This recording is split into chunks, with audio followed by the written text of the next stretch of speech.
प्यारे बच्चों, आप सभी को मेरा प्यार भरा नमस्कार। आइए आज हम हिंदी व्याकरण सरोवर भाग 8 का अध्ययन करते हैं। आइए बच्चों, आज हम पाठ 13 यानी वाच्य का पठन पाठन करते हैं।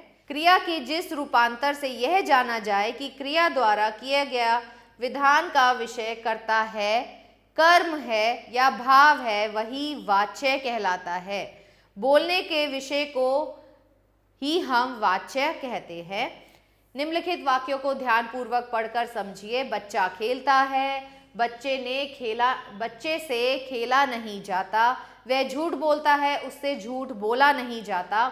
मैं उपन्यास पढ़ता हूँ, मुझसे उपन्यास पढ़ा नहीं जाता। उपयुक्त वाक्य में खेलता है, खेला नहीं जाता, बोलता है, बोला नहीं जाता, पढ़ता हूँ, पढ़ा जाता है आदि क्रियाओं में भिन्न भिन्न रूपों का विधान किया गया है। यही विधान वाच्य होता है। क्रिया के जिस रूप से यह ज्ञात हो कि वाक्य में क्रिया द्वारा संपादित विधान का विषय कर्ता है, कर्म है अथवा भाव है, उसे ही हम वाच्य कहते हैं। तो वाच्य के बच्चों 3 भेद होते हैं इसी आधार पर, कृतवाच्य, कर्मवाच्य और भाववाच्य। कृतवाच्य, निम्नलिखित वाक्यों को ध्यानपूर्वक पढ़िए। बच्चा खेलता है, घोड़ा भागता है, मैं पुस्तक पढ़ता हूँ, बच्चे पढ़ते हैं। तो इस वाक्यों में बच्चा, घोड़ा, मैं और बच्चे ये क्या है? यही कर्ता है। तो कर्ता ही यहाँ पर प्रधान है। तो जब कर्ता प्रधान होता है तो ऐसे वाक्यों को हम बोलते हैं कृतवाच्य। परिभाषा: क्रिया के जिस रूप से वाक्य के उद्देश्य का बोध हो उसे कृतवाच्य कहते हैं। इसमें क्रिया के लिंग एवं वचन प्राय कर्ता के अनुसार होते हैं। निम्नलिखित वाक्यों को ध्यानपूर्वक पढ़कर समझिए। पुस्तक मेरे द्वारा पढ़ी गई, छात्रों द्वारा नाटक प्रस्तुत किया गया, भारत पाक युद्ध में सहस्त्रों सैनिक मारे गए, बच्चों के द्वारा निबंध लिखे गए या पढ़े गए। उपयुक्त चारों वाक्यों में क्रियाओं में कर्म की प्रधानता हमें दिखाई दे रही है। उनकी रूप रचना भी कर्म के लिंग, वचन और पुरुष के अनुसार हुई है, इसलिए ऐसे को हम बोलते हैं कर्मवाच्य। क्रिया के जिस रूप से वाक्य का उद्देश्य कर्म प्रधान हो उसे कर्मवाच्य कहते हैं। भाववाच्य: निम्नलिखित वाक्यों को ध्यानपूर्वक पढ़िए। कविता से नाचा नहीं जाता, अब मुझसे रहा नहीं जाता, अंकित से सोया नहीं जाता, राम से हंसा नहीं जाता, रामू से खेला नहीं जाता। तो रहा नहीं जाता, हंसा नहीं जाता, नाचा नहीं जाता, खेला नहीं जाता, इनसे क्या पता चल रहा है? इनसे हमें भावों का बोध हो रहा है, इसीलिए इसमें भाव जो है वो प्रधान है।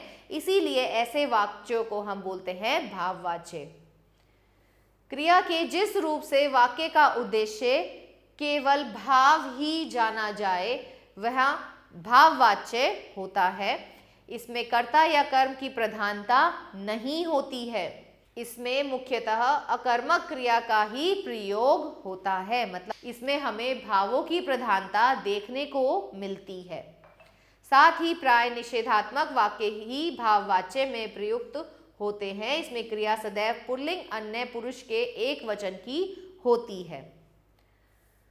वाच्य परिवर्तन: कृतवाच्य से कर्मवाच्य बनाना। कर्तवाच्य की क्रिया को सामान्य भूतकाल में बदलना चाहिए।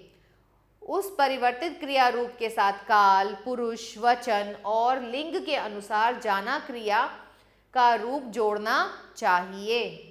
इसमें से अथवा के द्वारा का प्रयोग करना चाहिए। जैसे कृतवाच्य है, श्यामा उपन्यास लिखती है। श्यामा से, तो कर्मवाच्य क्या हो जाएगा? श्यामा से उपन्यास लिखा जाता है। श्यामा ने उपन्यास लिखा, श्यामा से उपन्यास लिखा गया। श्यामा उपन्यास लिखेगी, श्यामा से या श्यामा के द्वारा उपन्यास लिखा जाएगा। कृतवाच्य से भाववाच्य बनाना, इसके लिए क्रिया अन्य पुरुष और एक वचन में रखनी चाहिए। कर्ता में कर्ण कारक की विभक्ति लगानी चाहिए। क्रिया को सामान्य भूतकाल में लाकर उसके साथ काल के अनुरूप जाना क्रिया का रूप जोड़ा जाना चाहिए। आवश्यकता अनुसार निषेध सूचक नहीं का प्रयोग करना चाहिए। बच्चे नहीं दौड़ते, तो इसमें क्या हो जाएगा, बच्चों से दौड़ा नहीं जाता। पक्षी नहीं उड़ते, पक्षी से उड़ा नहीं जाता, या पक्षियों से उड़ा नहीं जाता। बच्चा नहीं सोया, बच्चों से सोया नहीं जाता। इस पाठ से हमने क्या जाना, क्रिया के जिस रूप से यह पता चले कि क्रिया का मुख्य विषय कर्ता है, कर्म है या भाव है, उन्हें ही हम वाच्य कहते हैं। वाच्य 3 प्रकार के होते हैं, कृतवाच्य, कर्मवाच्य और भाववाच्य। आइए बच्चों इसके प्रश्न देखते हैं। निम्नलिखित वाक्य किस वाच्य के हैं, सही विकल्प पर निशान लगाएं। लड़के भाग रहे हैं, तो लड़के यहाँ पर क्या कर रहे हैं, यहाँ पे उद्देश्य जो है किसका प्रधान है, कर्ता का प्रधान है, तो ये कृतवाच्य है। मुझसे पत्र लिखा जाता है, तो ये है आपका कर्मवाच्य। उससे उठा नहीं जा सकता, भाववाच्य। रोटी पक गई, तो ये है आपका कृतवाच्य। माँ के द्वारा छोले बनाए गए, ये है कर्मवाच्य। निम्नलिखित वाक्य किस वाच्य के हैं, इसी आधार पर सही और गलत का निशान लगाएंगे। नव्या कक्षा में बैठी है, क्या ये क्रमवाच्य है, नहीं। शिवाजी के द्वारा आक्रमण किया गया, ये है आपका कर्मवाच्य, तो ये भी गलत है। अब थोड़ा टहल लिया जाए, ये भाववाच्य है, नहीं। छात्र शोर मचा रहे हैं, क्या ये कर्मवाच्य है, नहीं। हमसे पाठ पढ़ा गया, तो ये भाववाच्य है। वह सुन सकता है, ये कृतवाच्य है। निम्नलिखित वाक्यों में प्रयुक्त वाच्य का नाम बताइए। हवा के झोंके से खिड़की खुल गई, तो बच्चों ये क्या है, कृतवाच्य। रीशूट। निम्नलिखित वाक्यों में प्रयुक्त वाच्य का नाम लिखिए। हवा के झोंके से खिड़की खुल गई, तो ये कैसा है, ये है कर्मवाच्य। आपको सूचित किया जाता है, तो ये क्या है, कृतवाच्य। दूध पिया नहीं जा रहा है, तो ये क्या है बच्चों, भाववाच्य। ताजमहल शाहजहां द्वारा बनवाया गया था, तो ये है आपका कर्मवाच्य। अब नानी से कहानी नहीं सुनाई जाती, ये है आपका भाववाच्य।